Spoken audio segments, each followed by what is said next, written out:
Thanks, Herm.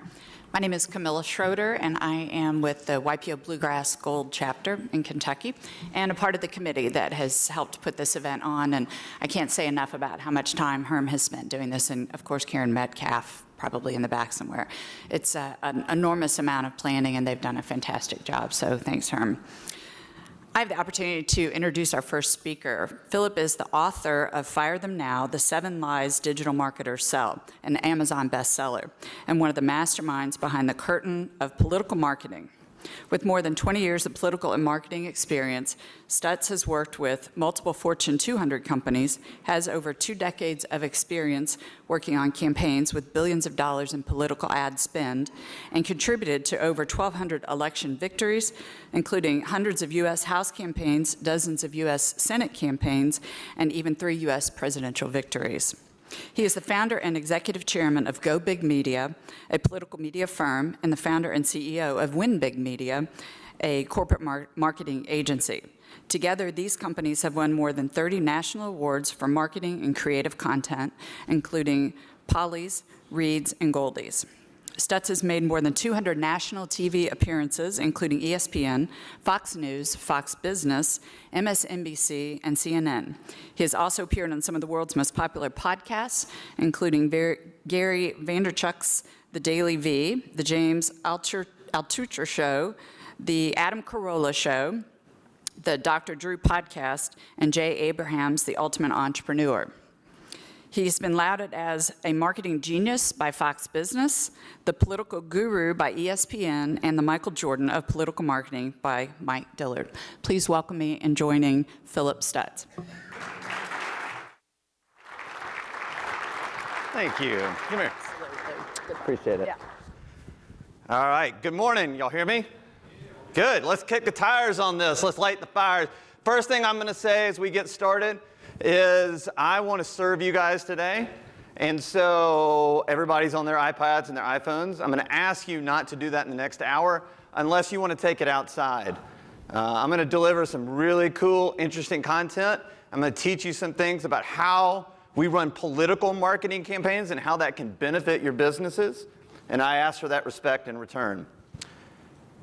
In 2012, I was diagnosed with an incurable disease.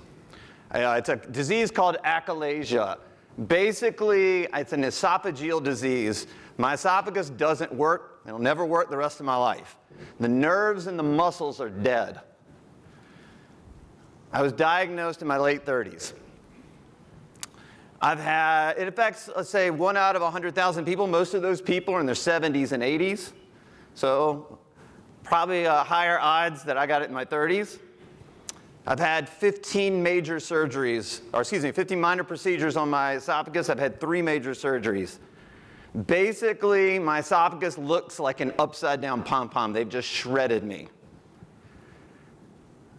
For the first 5 years of this diagnosis and this incurable disease, I did not Google my disease. I did not do one single thing to understand it and to effect change. I was at the Mayo Clinic about 2.5 years ago after my last major surgery.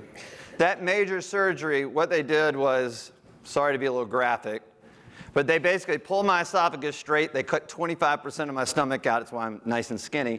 And they wrapped it around my esophagus and they stapled it.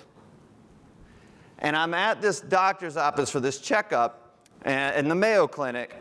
And I say, hey, doc, like, what's going on? Like, what's the long-term situation for me? And he said, well, you know there's no cure. I said, yeah. And he said, one day this wrap that you have is going to come undone. And you are going to have your esophagus removed, and you'll be on a feeding tube the rest of your life. That was a stunner for me. I said, how long is that going to take? He said, somewhere in the next 5 to 10 years.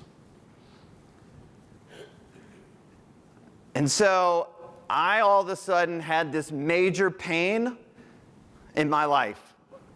I didn't address it. I literally froze for years and had my head in the sand on my own health.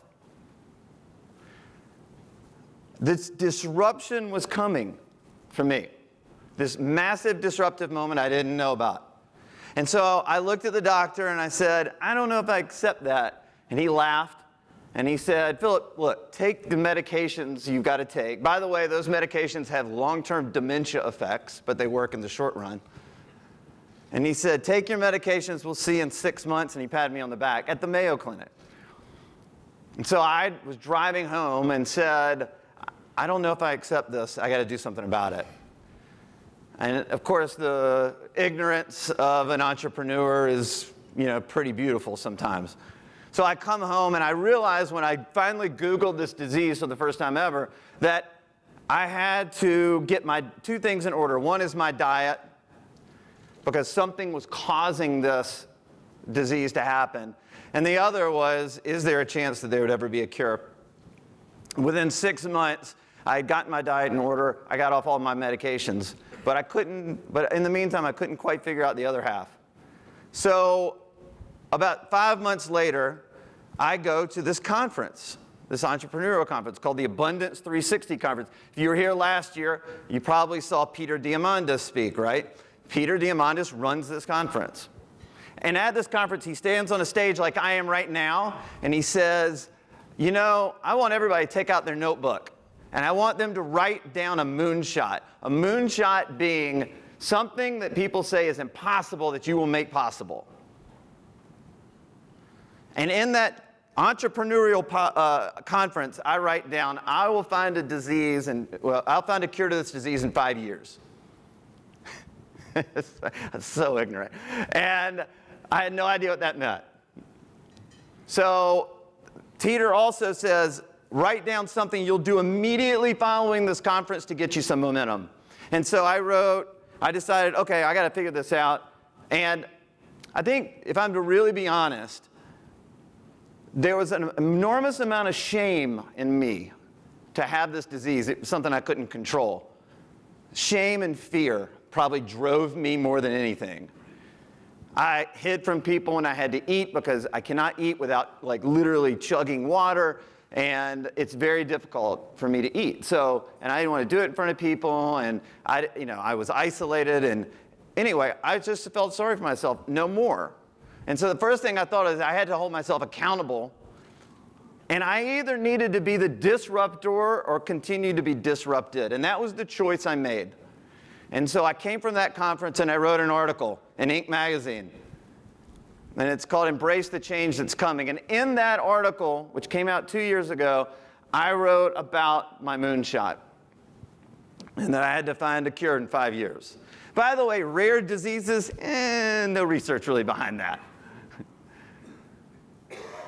About a week after this article comes out, a woman literally emails our general email box at my company and says, I run a foundation on this rare disease. I'm a researcher. Tell Phillip to give me a call. So I call her. And she says, Phillip, what in the world are you talking about? There is no disease. There's no cure. There's nothing you can do. And I said, I'm still going to try to figure something out. I said, when I finally Googled, I read this article that 20 years ago they tried to look at stem cells as a cure to this disease, but there's been nothing since then. And she says, well, I know a bunch of doctors that deal with this. Let me call them. I'll call you back. And a week later, she calls me back. And she says, Phillip, there's a researcher at Johns Hopkins who's worked on this particular disease for 25 years. He's very curious about this moonshot. Will you give him a call? So I said, sure. So I called the doctor at Hopkins. And that created a snowball effect that changed the trajectory of my entire life. And I tell you this story because in many instances, there's a parallel universe in what you may be going through with your industry right now, and the disruption that is occurring, and the choices you have either to be a disruptor or to be disrupted. Because what I deal with, both in business and in politics, is constant disruption all the time. But I ignored it in my own life until the pain was too big and I had to make a change. And so the disruption as an example, we talk about autonomous cars, right? And we know that autonomous cars are coming in the next few years, but that is not the disruption I'm talking about. It is the second and third order consequences of a disruption like that, like autonomous cars. One disruption in autonomous cars, and I'm talking there's going to be 10,000 of these in the next few years. The second and third order consequences of autonomous cars, what happens to governments when they can no longer collect speeding and parking tickets and the revenue that comes into those when autonomous cars will always go the speed limit and they'll always park themselves? What happens to lawyers, maybe this is a good thing, that sue for car accidents when we have 99% safer cars on the road? What happens to people on organ donor lists when there are 35,000 less deaths by car a year in America? Do they die? I'm giving you one example. 10,000 of these are going to occur in the next few years. In your industry, let's take one example within the construction industry, 3D printing. Everybody's aware of it. At South by Southwest, a very innovative technology conference last year, they were able to 3D print a 400 square foot house in less than 24 hours for $10,000. In China recently, they 3D printed a 4,000 square foot multi-level home in less than a month that could withstand an 8.0 earthquake. And then in Japan, they are now using, because they have a lack of labor force, they are using robots to put drywall up in houses now. Robots are putting the drywall and replacing labor.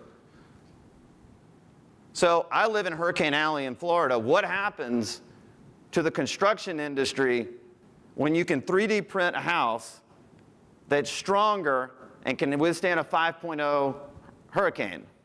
What happens to your labor force? All of these disruptions are second and third order consequences of what people aren't thinking through. The disruption is absolutely going to happen. And you have the choice to figure out right now which direction you want to go. Because I believe, while there are so many parallels that we'll talk about between the construction industry and politics, as crazy as it sounds, the one area that you guys need to disrupt in is in your marketing. And so before we get into all that and what I will show you and how we do political marketing and how it is very, very strangely consistent with your own industry, I'll give you a little background on me. And the background is the story of how I got into this business. I've been working in politics a few years. I worked on President Bush's first election in 2000. And when it ended, on the first day that he was sworn in, I was appointed by him to go work at the Department of Education. That's me. You think I look young now? Look at 26-year-old Phillip. I look like 11. Anyway, that's a Secretary of Education. That's in 2001. And this is Secretary Rod Page, the Department of Education. I was his right-hand guy.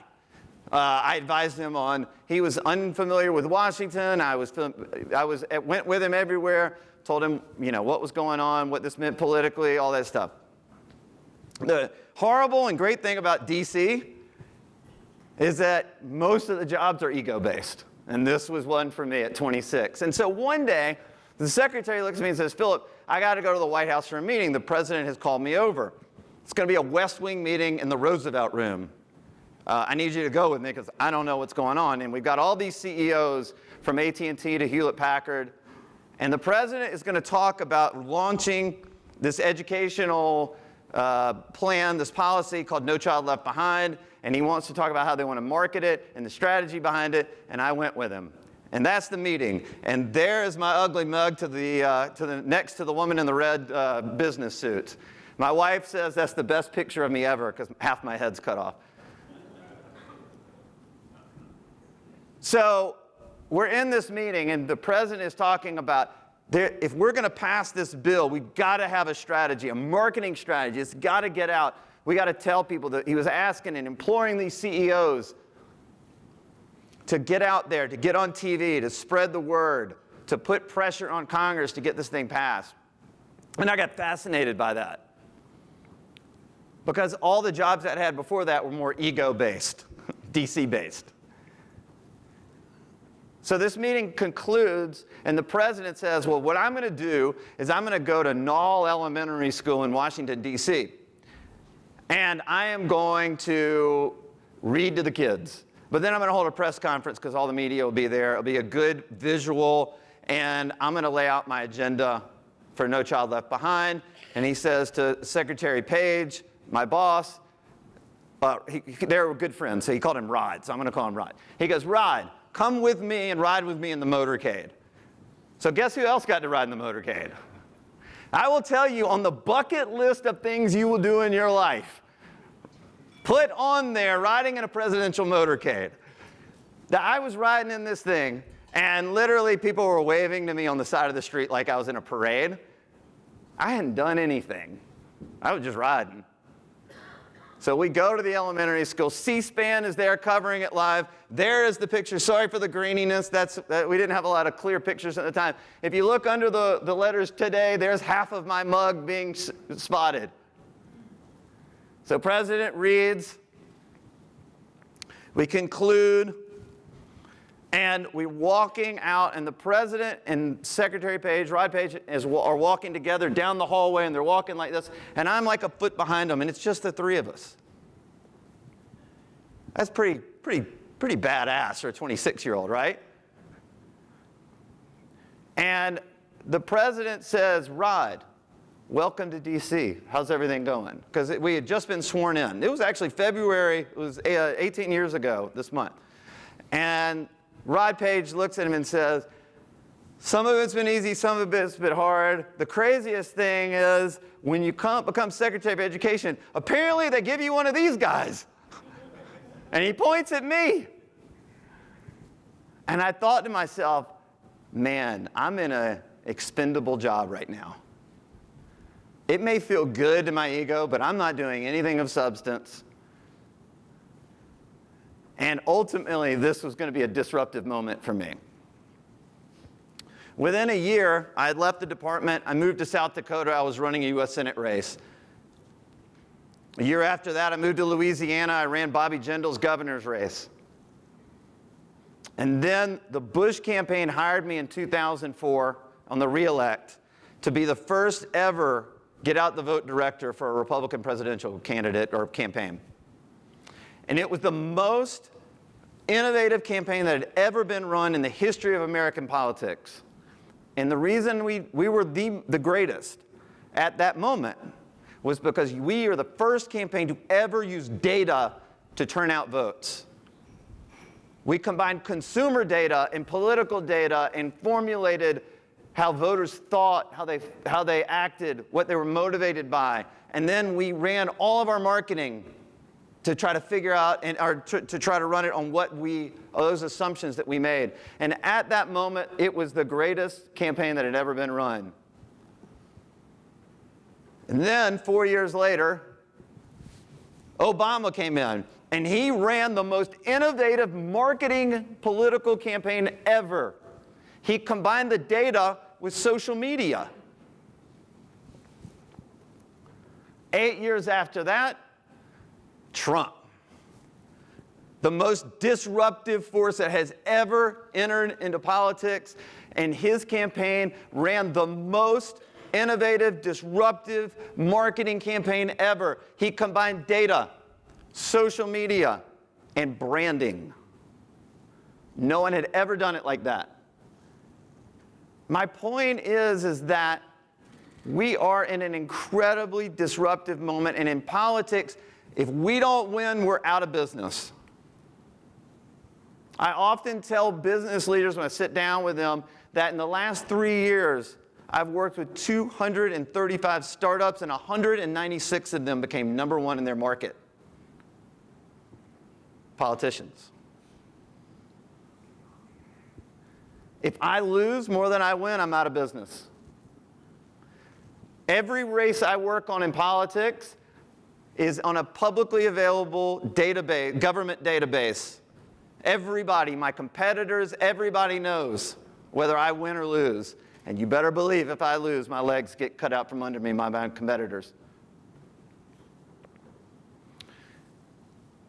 And so, wait, before I actually go any further, I do want to ask y'all a quick question.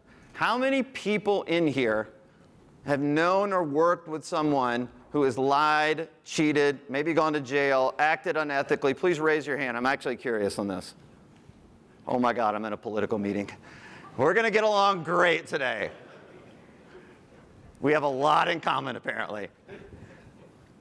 The one thing I will tell you is I had to give a speech in Dallas a few months ago. And before the speech, the organizers made me do 5 pre-calls. 5. They were so scared that I was going to talk about politics. Not about marketing, but about politics. What was going on in issues of the day. And so I kept saying, this talk is not about that. It's about political marketing. And they kept saying, at one point, at the last call, they said, Phillip, we actually have met and we think it's better if you just don't even say the word politics in your speech. And I said, that is the speech. And so I said, I can't budge on that. But here's the deal. I'm not here to talk about Trump tweets or Obama or the State of the Union. I can do that on Fox News. What I'm here to talk to you about is what we do in political campaigns and how you can apply this. I'm very metaphorical. I understand that this audience today is a B2B group. My examples today will come from politics and B2C. And it is intentional because I want you to learn through the metaphors of what I'm going to talk about. And I think it's really important. So let's get going. I put this slide up here because I think it's very important to tell you and show you all the changes that are coming. The disruption that we talk about. We are in, if you look at this, 500 million internet devices being used just a few years ago, whereas next year we'll be at 50 billion. It's crazy. And 1 trillion in 10 years. Ray Kurzweil, who is sort of the Albert Einstein of this generation, calls this escape velocity, where if you're looking at a graph, it just goes straight up, right? There's a steady, steady, steady, and it goes straight. It's an escape velocity moment. Think about this in your own businesses. Are you prepared? Are you utilizing all this correctly, intentionally? This one is incredible. Facebook gave us this. The average person is now scrolling through 300 feet of mobile content every day. Where is Herm? Herm told me earlier he goes through 900 feet a day. So Herm, you're above average. And then lastly, and this is the one I want you to pay attention to. More video content is uploaded in 30 days than the entire TV networks created in 30 years. Facebook and Google sat me down a few years ago, back in 2016, and said, what's your business plan for your marketing agencies? And we told them all the things we were going to do to expand. And they said, you need to pause that. You need to hire video production, video shoots, videographers. You need to hire anybody with video background. Because if you want to grow in this world, you better do a lot of video work. It's all coming and it's all changing. And they've proven that true, and we changed our model and it helped us grow. So the tidal wave of change is coming. The disruption is coming. And the challenge I'm going to keep putting on you is, do you look in your business with your marketing? Are you seeing these disruptions and saying, I'm going to play in those markets, or are you going to wait around and be disrupted? And so I'm going to show you today how we do this in politics, how we've done it with businesses, and I want you to think how you can apply it within your own companies. What's crazy about the way that we look at politics and business is how similar it is.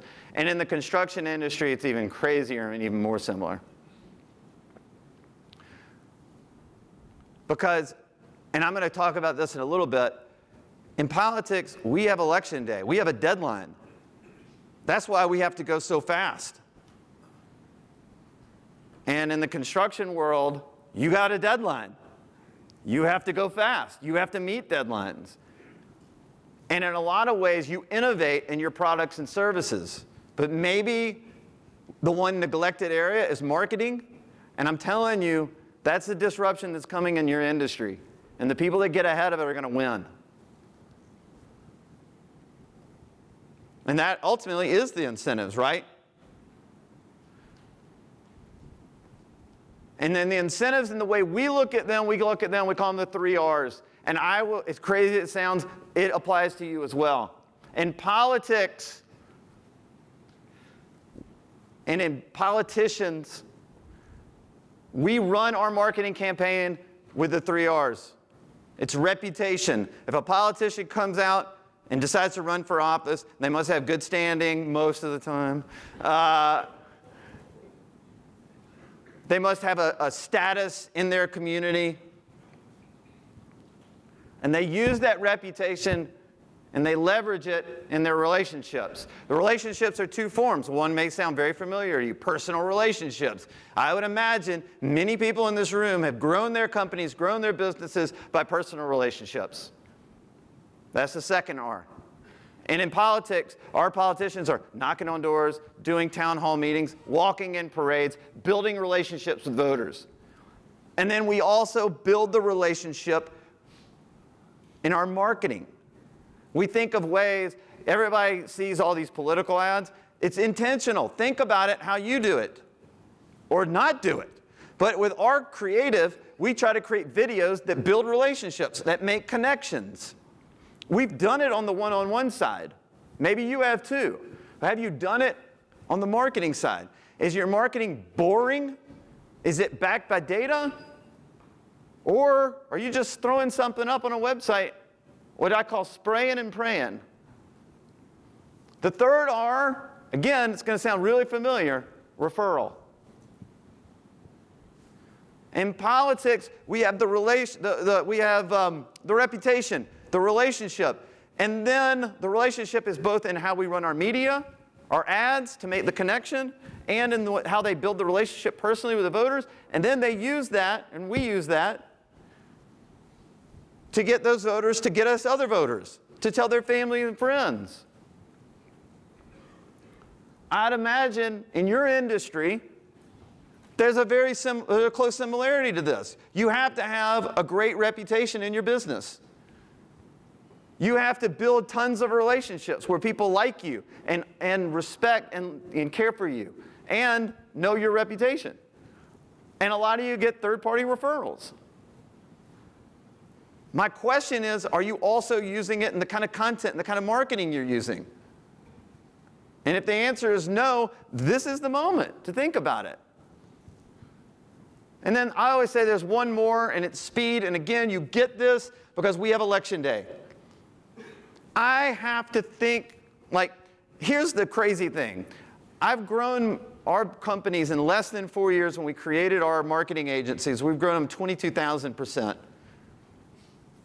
And the reason is my mindset is I have an election day. I don't, but I constantly think about this. If I'm thinking about my candidate before me making money, if I'm thinking about they have to win first, then I become successful, that's a winning strategy. And so as you explore how your marketing looks and feels, and you understand deadlines, you have to deliver a great product, building. And if you don't, your reputation is ruined, your relationships are ruined, your referrals are gone. And you have a deadline. And so we get that because of politics. I'll give you an example of how it looks. This is a really good one. This is in Utah's 4th Congressional District, just happened this past November. Ben McAdams beat Mia Love, the Democrat Ben McAdams. There were 269,271 votes in this entire election. And McAdams beat Love by 694 votes out of 269,271. 694 votes. What if I were to tell you, replace those names, put your company and your number one competitor in the marketplace? What if I told you this campaign was a 4.5-month campaign from the primary to the general election? What if I told you you had 4.5 months, Maybe it's to build a building against your competitor. And what if I told you this race had spent $9 million? You had $9 million, 4.5 months. There would be 269,271 transactions. And the company with the most transactions after 4.5 months became number one in the market. And the one that didn't come in first was gone, out of business forever, or at least for 2 years. How fast would you move? How fast would you innovate? What would your marketing look like? Would you have a marketing agency that put your needs first over theirs? That's what disruption looks like. And I don't know any other way. This is how it has to look. And so I'm going to walk through sort of the 5 steps that we look at it from businesses, which I believe is your number one priority.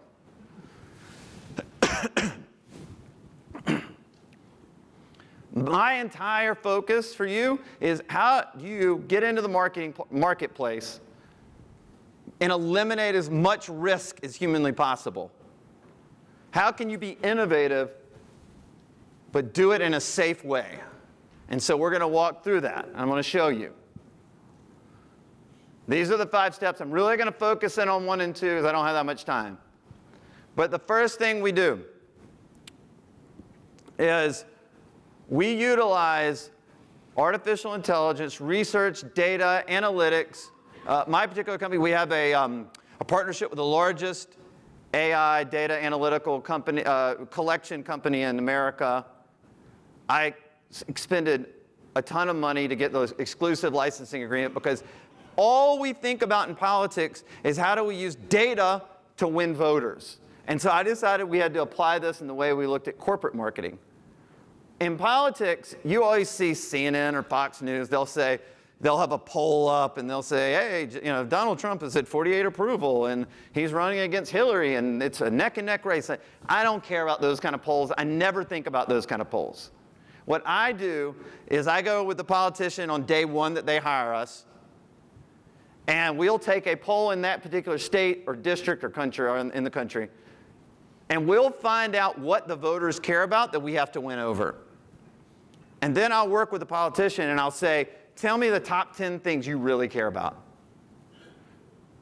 And then when the polling comes out, we'll find the 3 issues where there's alignment. And that's how we market. That's our secret sauce.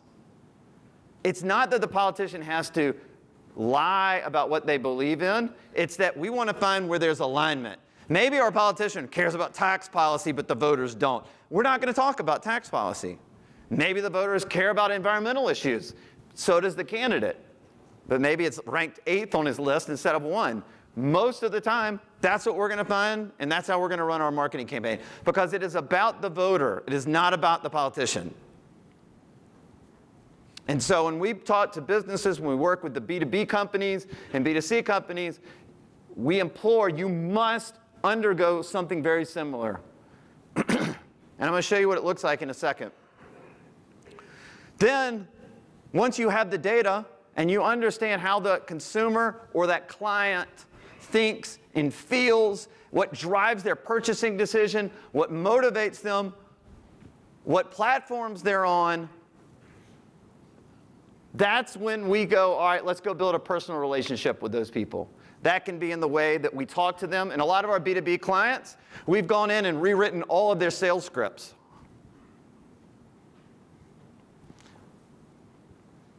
Because that doesn't cost the company much money. But now the sales team is talking in the way the client wants to be talked to, not in the way that you want to talk about your business.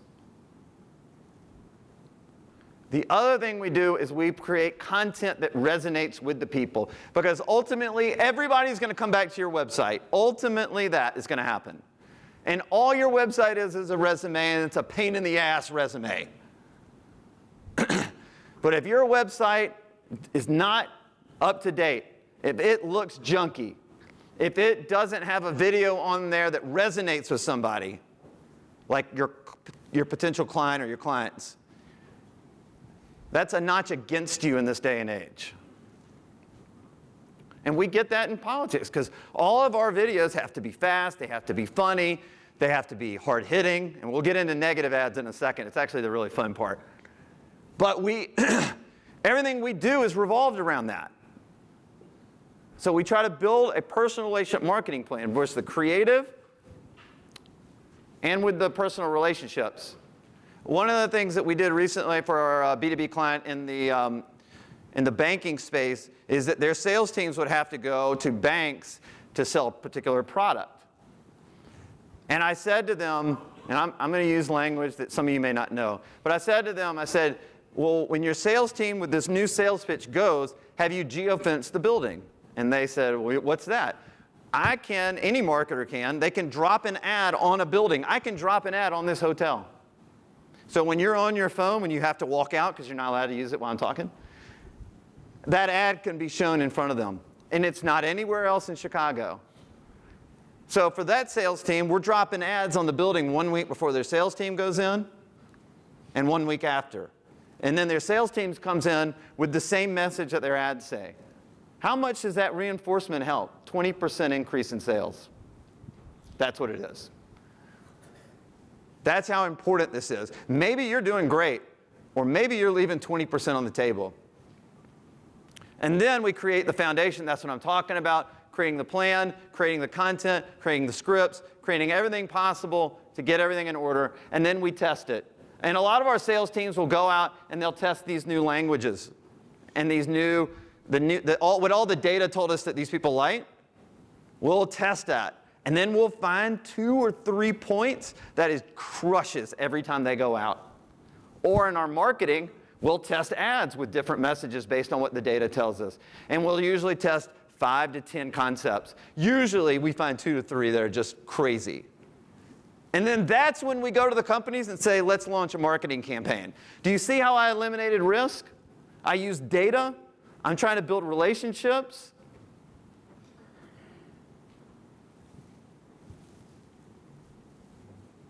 I can't emphasize this enough. You've got to be relevant and unique to the customer from their perspective, not yours. I don't know how else to say it. It's not about you. I'd say this to the politician too, by the way. Not about you. They don't like that as much. So how does the data look? Well, this is an example of what we have. It's called a customer insights report. I literally can find, by the way, the scariest and coolest thing in the world is that I literally know everything about you in this room, or I could. I could find 10,000 data points on each one of you. And from that, using an AI-backed system, we can understand all of your purchasing decisions, all of your traffic decisions on social media, everything you do. And then I can figure out how you think, how you feel, what motivates you, what drives you. Are you doing that? Are you trying? Is there technology out there that you could be using that would improve your business? Is it data backed? Is your marketing data backed? So I'll give you what the takeaway looks like on this. Now again, this is a B2C client, but I put this one in here because there are a lot of weird similarities with it. So we work with a $20 million business. They were a family-run business. They took it over, their 2 sons took it over from their dad. Maybe there's some similarities there. And they grew it from $5 million to $20 million on the backs of the Great Recession. And they guessed their marketing strategy. They guessed it, which was really good until it was really bad. They had no data, and all of their marketing was run on discounts. Hey, buy our product, 75% off. Buy our product, 50% off. Discount this, discount that. Everything was run on discounts. And in the last 2 years, they spent $1.6 million on marketing, and they had lost market share. They were an $18 million company. So not only did they spend 1.6, they lost $2 million in business. They came to us desperate, and they said, we don't know, we got to figure this thing out. And so we took 35,000 customer records, and we overlaid it, and the AI machine spit it out. And what we found was this. The economy changed. Their customer base had a higher standard because they made more money. They didn't want discounts anymore. They wanted green products. They wanted to know it was safe. We found out that their customer base was, and they didn't know this, but their customer base overwhelmingly were people without kids in the household, meaning the kids had gone on to college, high income kids out of college or kids out of high school. So what that meant was, when you read in between the data, was they didn't have a priority and a purpose towards raising their kids. Their priority and purpose was their community. Volunteering in the community. This company had given away tons of profits to charity, and that's a huge, huge point I want to bring up. They gave profits to charity. I would imagine every business owner in here gives money to charity. That means you're giving a percentage of your profit to charity. Are you structuring your marketing to tell people that story? Because it moves people.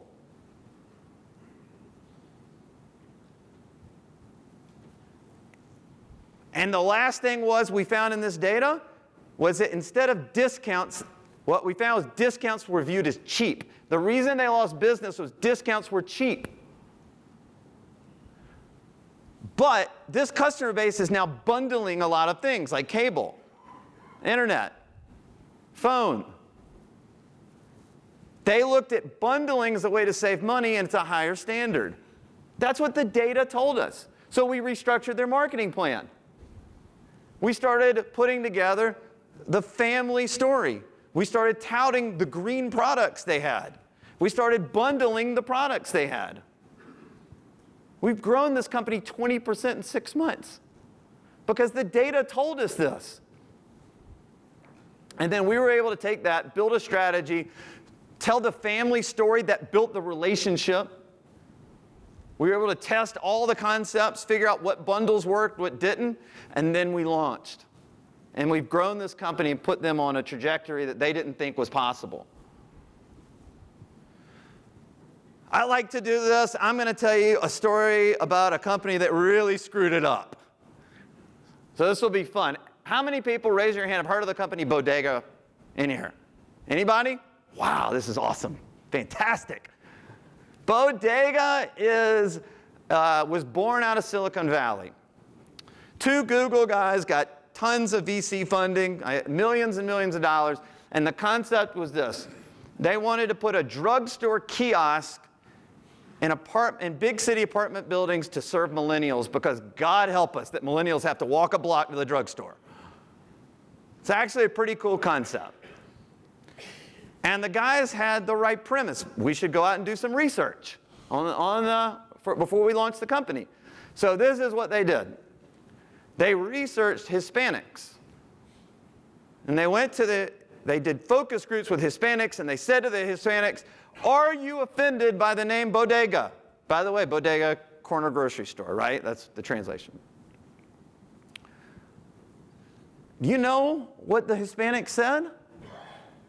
96% of the Hispanics that were surveyed said they were not offended by the name.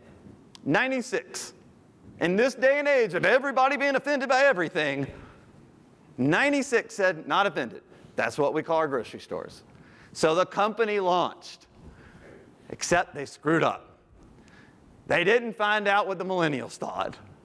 And the millennials were offended for the non-offended Hispanics. I swear to God. They took to social media. Their intent was to take down the company, and they came this close. The Washington Post called this the most hated startup in America, because they didn't find out before they launched their marketing efforts what their customers thought. This company was going to expand into 13 large metropolitan areas immediately after they launched. They only are in the same city they started in, which is San Francisco. So they regrouped. They hung on by a thread. They shredded staff because they lost all their funding. No one was going to invest in them anymore. And you would think maybe when they came back, they'd get it right. And so they decided they had to start with a new name. And it's one of the most exciting names I have ever seen in my entire life, Stockwell. What is that? What is Stockwell? This company does not get it, and that's my point. But my other point is you can't be afraid in this marketplace to be authentic. And we lack so much on authenticity because we're scared the mob is going to come after us. You have to tell your story authentically. It needs to be backed by data. It needs to be creative and fun and exciting. And I'm going to give you 2 examples of what this looks like. Because you cannot be a robot in this business. And one is Tony Shea at Zappos. How many people know Tony Shea at Zappos? Awesome. I love this guy. He created a company that was sold for $1 billion with a B on one premise, building personal relationships with customers. That's it. And I'll give you an example. Tony Shea has call centers for Zappos where they sell shoes and other things now.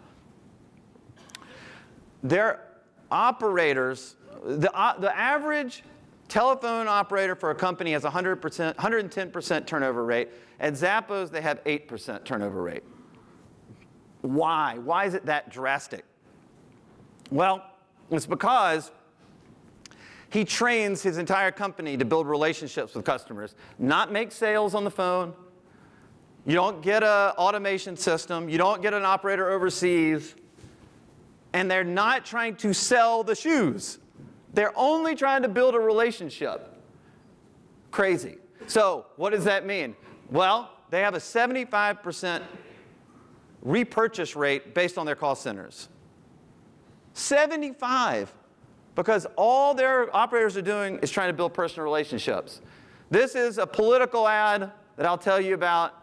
This is Carlos Lopez Cantera. He was the former lieutenant governor of Florida, client of ours. Everybody puts out press releases in politics on, Labor Day, Memorial Day, July 4th. And I call them the gobbledygook press releases. They don't convince any voter to vote for you, and you say, hey, today we honor the troops, and it's just like you're checking a box. And so what we try to do is, how can we do this a little differently in politics, where we could find some kind of anniversary date, be creative, build connections. There are 15 million voters in Florida. You can't meet them all, so we had to have our creative do that. So we decided to do on National Donut Day an ad for him. So watch the ad, and then we'll talk about it. What's your favorite junk food? Donuts. I'm a sucker for donuts. There's a great one in the Panhandle. The Donut Hole has 3 locations in the Panhandle. There's a place in Southwest Florida called Bennett's Fresh Roast, and there's a new place here in Miami called the Salty Donut. I'm a big, big fan of donuts. I'd consider myself a donut connoisseur. How many donuts have you eaten in a single sitting? Is my wife gonna see this? Probably 6, 7. You know that Carlos ate over half a dozen donuts?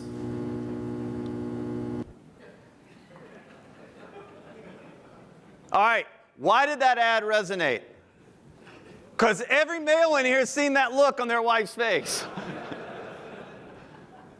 We've also stuffed ourselves with donuts before. And he's all proud of it. And he got scolded when he came home. But it resonated and it connected and it built a relationship with voters because everybody has understood that exact same thing. All right, the last topic we'll get into, my favorite one of all time, going negative. There is a place in your business for comparative advertising. I'm sort of obsessed with it. Everybody knows what we do in politics. We run negative ads. And everybody hates them. And we do them because they work. They work. They didn't work, we wouldn't do them. And I implore you to think of it in a creative and different way by trying to figure out a way to do a comparison with a competitor that doesn't offend any consumer or any client or anybody in your sales process. It only endears it endears the other people to you, and it brands your competitor as less than you. And there are so many companies who are now getting this concept. It's what I teach everywhere. And I'm going to walk through some great examples. Again, I kind of focus on the fast food market because they're the ones that are most innovative right now. And this is the first one is the Whopper Detour. Anybody see this? So it's gonna reinforce everything we've been talking about. It's awesome. So they ran the most creative negative ad campaign in 2018. I just wrote about it, and so now I'm teaching it. But here's what happened. Burger King decided in December, for a week in December, to offer 1-cent Whoppers to their customer. Ooh, connection built. Free food, free Whoppers? Customers like that. Builds loyalty, builds connection. Then Burger King decided that in order to get your free Whopper, you had to download their app and order it on the app. Ooh, really smart. Now Burger King's collecting customer data. This is stuff I like. Then, and this is where it goes comparison, they told their customers in order to get the free burger, they had to order it on the app at a McDonald's across the street from the Burger King.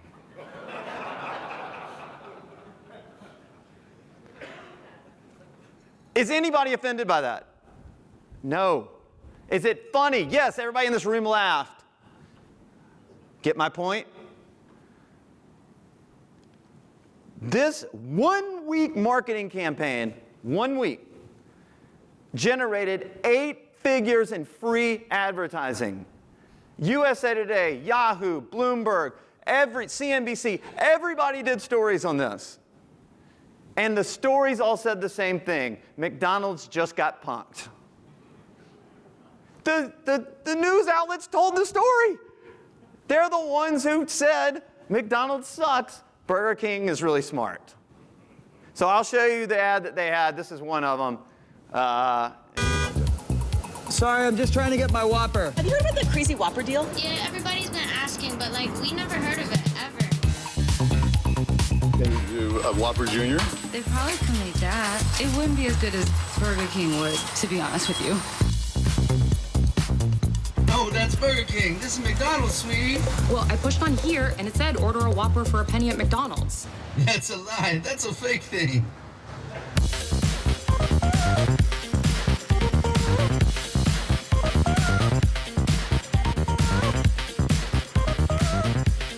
Okay, where's the Burger King? Right, 4 blocks to your left.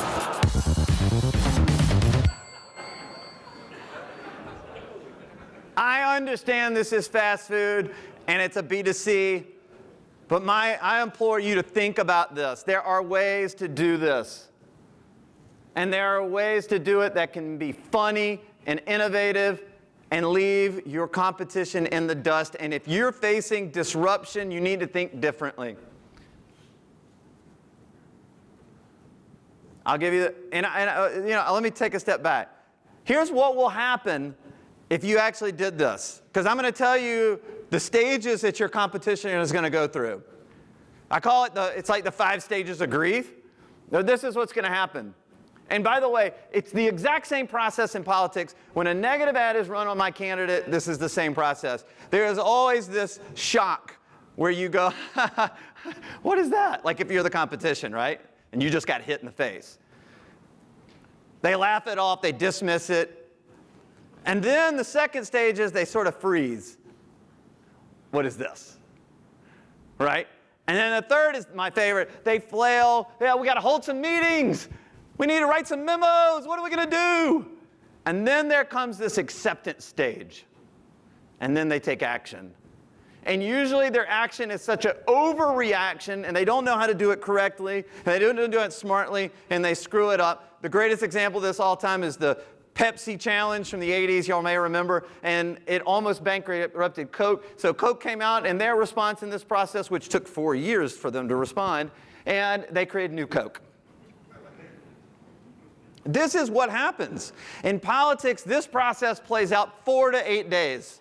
I usually have a response in the can, ready to go. I know it's coming. In business, they never know it's coming. And it usually takes 6 to 12 months minimum for people to respond. McDonald's still has not responded to the detour. If you have 6 to 12 months at minimum to dominate the market, rebrand your competitor as less than you, create better relationships with the people you work with, you will dominate the market. It's crazy. But people are scared to try and be innovative. This is my last example, and then we'll close it out. And this is the Chick-Fil-A versus Moe'S. Happened in Mobile, Alabama.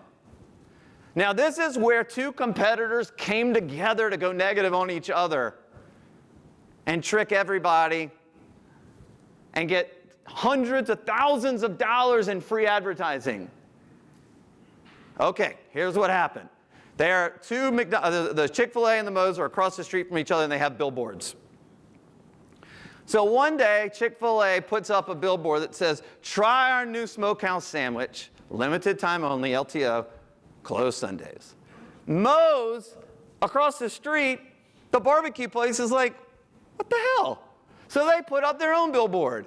"Hey, Chick-fil-A, I thought we were friends. Open Sundays." So Chick-fil-A starts getting into this now, right? Chick-fil-A responds, "Moe'S, we miss you. Let's be friends again." And now the media is picking up on this, and they're starting to write stories, and no one's offended. And Moe'S responds in the greatest response of a negative ad I've ever seen. "Chick-fil-A, I'm with Diamonds now, but it would be my pleasure." Diamonds is the strip club across the street.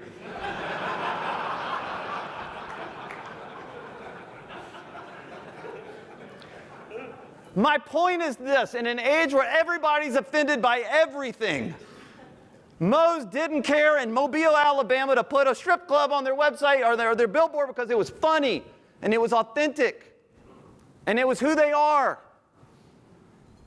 And because of that, they got hundreds of thousands of dollars in free advertising. And it grew their business. And that went negative on each other. And I implore you, in a disruptive world that we live in, you've got to think differently.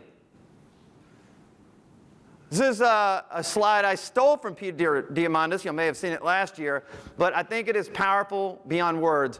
And it is this. This is a city street on your left in New York in 1900, and the same city street in 1913. One of them is all horse and buggy. One of them is all cars.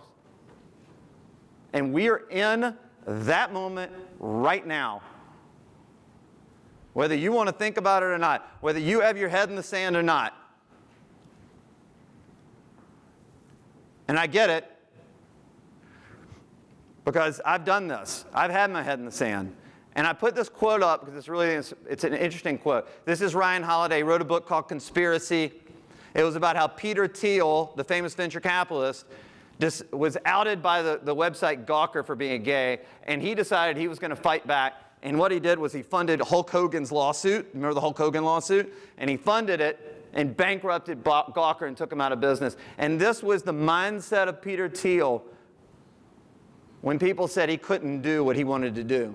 And this resonates with me because I am facing that same kind of disruption. And the doctors at the Mayo Clinic told me, it is what it is. Take your meds and we'll see you in 6 months, and wait for the disruption. The conclusion of my story is I did meet that doctor. We put a team around me for 2 years. I've had a huge team of doctors around me. And in April, I will start the first ever one-man clinical trial. It's never been done. Not on animals, definitely not on people. And they will extract stem cells out of my calf muscle, and they will insert them into my esophagus to try to regenerate the nerves and the muscles and get me working again. Everybody told me it was impossible. It still may be, but I'm going to go for it.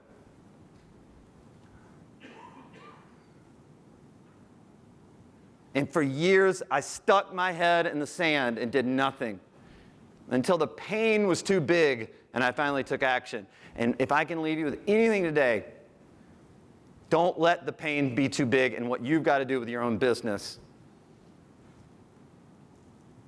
And this is the guy, Peter Diamandis, that inspired and really is my inspiration for getting me out of that, unsticking me.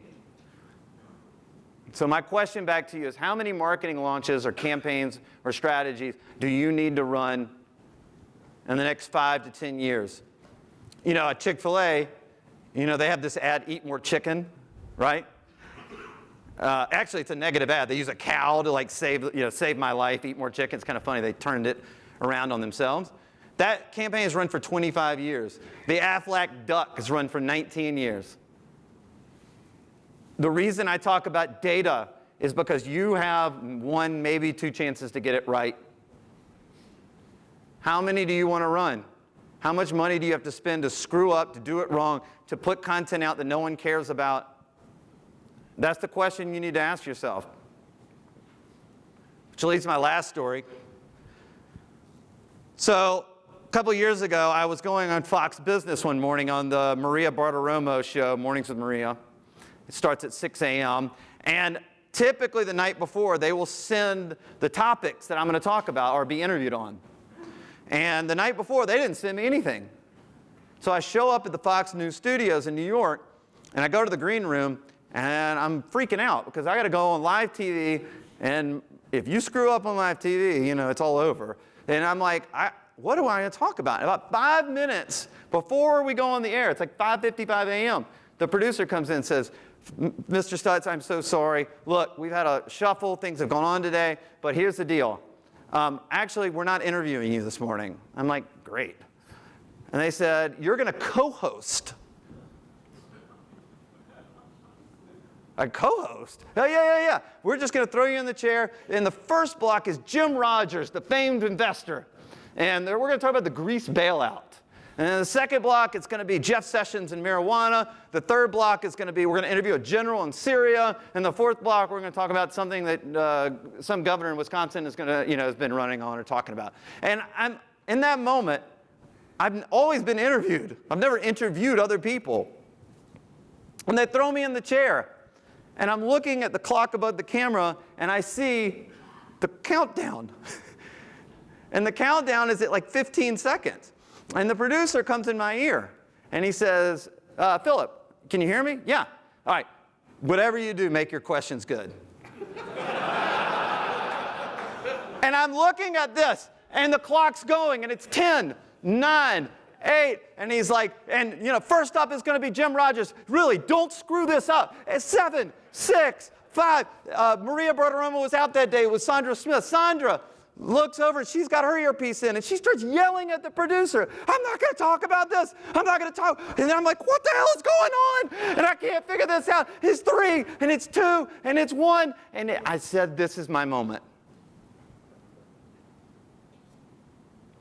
This is my moment. It's either going to make me or break me. This is your moment. Think about it.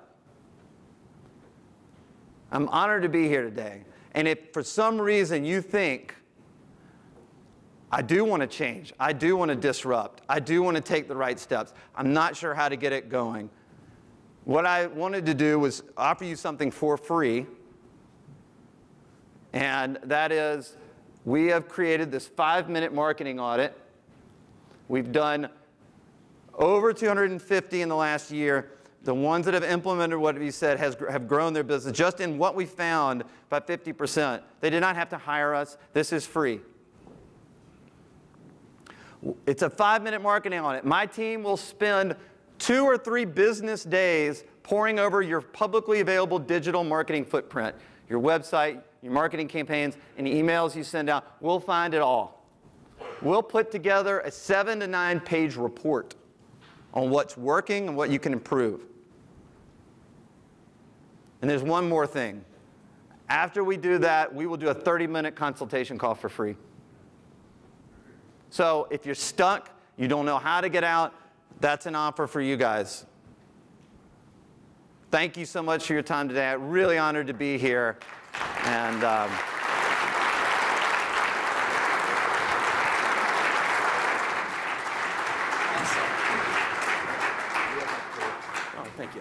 Thanks.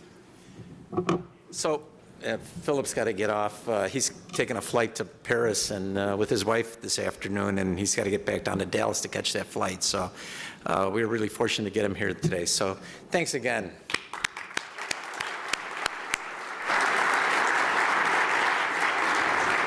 So, our next speaker, presenter, some of you were here last year, the Key Associates. Jonathan led that event for us, and I'll give you a quick background on him. Jonathan, his book, Rock the Recession, How Successful Entrepreneurs Prepare for, Thrive During, and Create Wealth After Downturns, is coming out this June. Jonathan spent 2 years as an investment banker. He worked on mergers and acquisitions totaling over $500 million in enterprise value. He was the owner of 5 fitness franchises with the top unit out of over 500 franchises, which he sold in 2017. Jonathan now coaches high-growth leadership teams across the United States to implement the entrepreneurial operating system, also known as Traction. He focuses on working with contractors, spending over 100 days per year working with teams like yours. Jonathan was valedictorian of his graduating class and had the highest GPA ever in the history of Shaker Heights High School, where he was also voted next Bill Gates and least likely to lose his virginity. Come on, Jonathan. Have